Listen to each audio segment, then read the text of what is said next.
right? Yeah. Thoughts from the trail. I'm Scott Anderson. Good morning from the trail.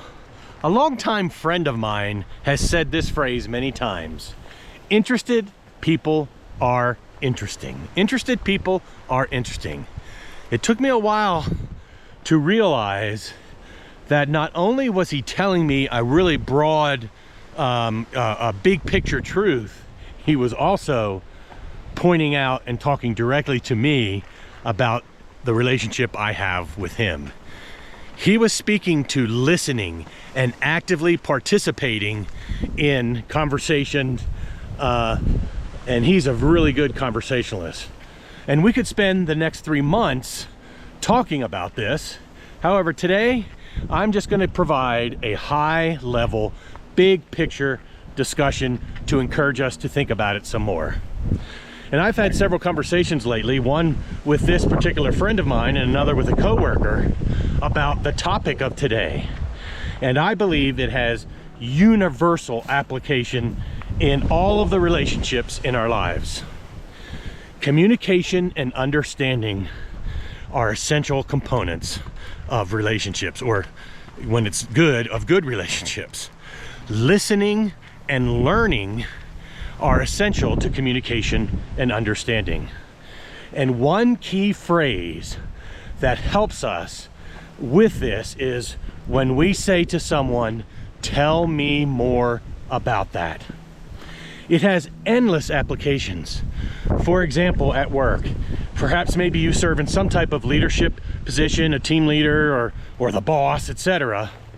You can use this question with your staff to have them go deeper on a project that maybe they're working on, and you want to kind of debrief and learn about that project, whether it was successful or whether it was not successful.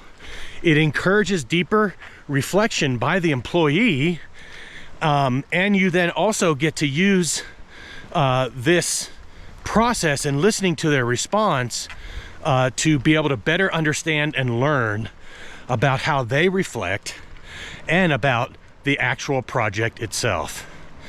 In the process, you learn about their thought process, which can be helpful for you if you're in a leadership position to understand how to best work with and utilize those people.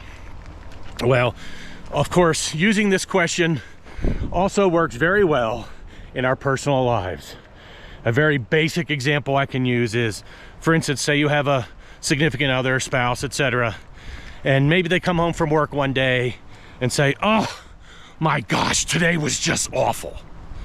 Well, by asking this question, "Tell me more about that," it can let that person know that you care, that you're interested in learning more, and it also might just serve as a catalyst for them to be able to unwind. And maybe even as they're reflecting and recounting, they might even come up with some thoughts on their own about how to best deal with the issue the next day at work. And I want to be clear, perfectly clear about something. Using this question and then listening to the person's response is not your invitation to go into problem-solving mode and try to solve the problems for them. If you do that, you potentially risk any of the efficacy of asking the question, "Tell me more about that." Well, again, I said I could probably talk about 3 months on this. I'm not going to hike 3 months this morning, but I at least want to put a little bug in your ear around the use of the question or something similar to "Tell me more about that." I challenge you to find a time to say it today. You're going to be impressed with the results that you get. I know I am every time that I remember to do it. And remember these key phrases: communication and understanding. That's what you're trying to achieve with that question.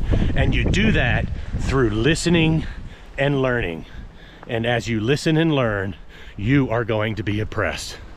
May we both be blessed as we think about using this very simple technique to engage with all the relationships in our lives. That's what I'm thinking about today, and I'll see you next time on the trail.